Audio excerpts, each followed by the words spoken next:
7 uur die oggend. En ja, daar kan julle die hele stofwolk ook nou sien doe die kant. Julle kan ook in die agtergrond hoor hoe squeak my kar. Dit is, jy kan dit nie help nie. Ek dink enige voertuig gaan squeak na die hele ruk wat jy hierdie pad ry.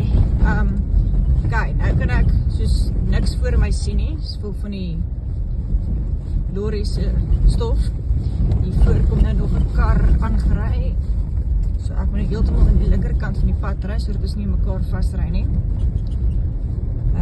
Hier kan julle dit beleef, daar weer eens. Ek gaan Boggerol sien. Ja, hierso is mense wat langs die pad bly. Ek weet nie hoe lewe hulle nie. Ek weet nie hoe hulle asem in hulle lyse nie. Ek weet nie, jy kan nie eers jou wasgoed ophang nie, want ek kan beloof vir jou wasgoed gaan nie skoon wees as jy dit opgehang het om droog te word nie.